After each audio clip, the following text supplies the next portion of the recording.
நமஸ்காரம். ஒரு சுவாமி அடிய இடத்துல ஒரு கேள்வி கேட்டிருக்கார். சில விஷயங்களை கர்மாதீனம்னு சொல்கிறோம், அதே சில விஷயங்களில் பகவத் சங்கல்பம் அப்படின்னு சொல்கிறோம். இப்போது இது ரெண்டுமே கொஞ்சம் கன்ஃபியூஸ் பண்ணுற மாதிரி இருக்கு. இந்த கர்மாதீனத்துக்கும் பகவத் சங்கல்பத்துக்கும் என்ன வித்தியாசம்? எது கர்மாதீனம், எது பகவத் சங்கல்பம்? இப்போது காலில் அடிபட்டு கொடுத்தோ பகவத் சங்கல்பம் அடிபட்டுனுட்டேன் அப்படின்னு சொல்லலாமா? இல்லைன்னா அதை என்னுடைய கர்ம வினை அதனால் அடிபட்டு கொண்டு விட்டேன் அப்படின்னு சொல்லலாமா அப்படின்னு கேட்குறார். அதுக்கு ஒரு உதாரணம் மூலமாக பதில் சொல்லலாம் அப்படின்னு நினைக்கிறேன். இப்போது அவரை விதை போடுகிறோம், அவரை செடி முளைக்கிறது. விதை போட்டால் செடி முளைக்கணும் அப்படின்றது பகவத் சங்கல்பம். ஆனால் அது அவரை செடியாக இருக்கணும்னால் அவரை விதையாக இருந்தால் தான் அது அவரை செடியாக இருக்கும். அதுதான் கர்மம். இப்போது ஒருத்தன் இன்ன கர்மத்தை செய்தால் இன்ன பலன் அப்படின்றத ஏற்கனவே பகவான் சங்கல்பிச்சுட்டான்.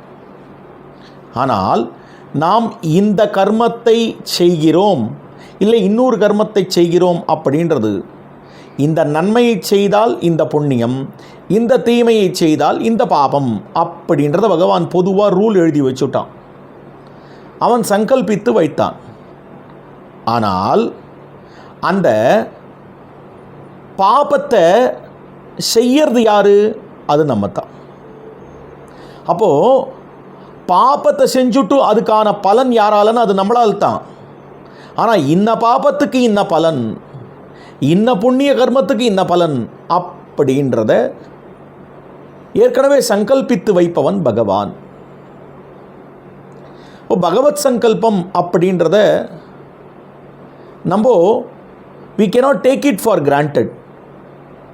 பண்ணுறதப்பெல்லாம் பண்ணிவிட்டு அது பகவத் சங்கல்பம்னு சொல்கிறதோ, நமக்கு ஒரு தீமை ஏற்பட்டதே ஆனால் அதற்கு ஒரு பகவத் சங்கல்பம் அப்படின்னு சொல்கிறதோ ஒத்து வராத ஒரு விஷயம். நாம் பண்ணின கர்மங்களுக்குத்தான் அதற்கு தக்கவாறு தான் நம்முடைய நன்மை தீமைகள் அமையும். கஷ்டப்படுறோம், சுக்கப்படுறோன்னு வச்சுக்கோங்க. அந்த சுகமோ என்னைக்கோ பண்ணின நன்மைக்கான பலன், அந்த கஷ்டமோ என்னைக்கோ பண்ண தீமைக்கான பலன். அவ்வளோதானே ஒழிய அது பகவத் சங்கல்பம் கிடையாது. ஆனால் இன்ன தப்பு பண்ணினா, இன்ன தப்பு காரியம் பண்ணினா இன்ன பலன் அனுபவிப்பான் அப்படின்னு அவன் ஏற்கனவே சங்கல்பித்து வைத்திருக்கிறான். அப்போது கர்மத்துக்கு வினை உண்டு, இன்ன கர்மத்துக்கு இன்ன வினை அப்படின்றத அவன் சங்கல்பித்து வைத்திருக்கிறான். அவாவா அந்த கர்மத்தை பண்ணினால் அவளுக்கு அந்த பலன்னு அவள் தனித்தனியாக பண்ணுறா பாருங்க. அது அவளுடைய விவேக சக்தி. இப்போது ஒரு நிறுவனம் இருக்குது, அந்த நிறுவனத்தில் கேஷியர் இருக்கார். இந்த கேஷியருக்கு 5000 ரூபாய் கொடுக்கலாம் நீ அப்படின்னு சாங்ஷன் பண்ணுறவர் யார்? அது அந்த நிறுவனத்தினுடைய தலைவர், அந்த சிஇஓ. அப்போ சாங்ஷனிங் அத்தாரிட்டி சிஇஓ, அது சங்கல்பம். ஆனால் இவர் 5000 ரூபாய்க்கு பதில் 50000 ரூபாய் கொடுத்துட்டாருன்னு வச்சுங்கோ, அது யாரோட கர்மம்? அது இவரோட தப்பு. அப்போது கர்மம் என்பது தனிப்பட்டவனை சார்ந்தது, சங்கல்பம் என்பது ஒரு பொதுவான ஒரு விஷயம், எல்லோருக்குமான. பகவான் சங்கல்பித்து இப்போ சிருஷ்டி பண்ணுறான்னு வச்சுங்கோ. சிருஷ்டி பண்ணி எல்லா ஆத்மாக்களையும் ஒரு சரீரத்தோடு சேர்த்து வைக்கிறான். அந்த சிருஷ்டி சங்கல்பத்தினாலே ஏற்படுகிறது. சரீர விதுரமாக இருக்கக்கூடிய இந்த ஆத்மாவை, சரீரம் அற்றிருக்கிற ஆத்மாவை, திரிகிற ஆத்மாவை ஒரு சரீரத்தோடு சேர்த்து வைப்பது ஈஸ்வரன். ஆனால் அந்த சரீரத்தை கொண்டு செய்யும்படியான காரியங்கள் இருக்கின்றனவே, அது அவனவனுடைய அறிவை சார்ந்தது என்பதுதான் விஷயம்.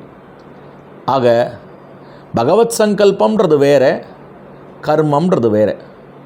அடியனால் எவ்வளோ முடியுமோ அவ்வளவு தூரம் பதில் சொல்லியிருக்கேன்.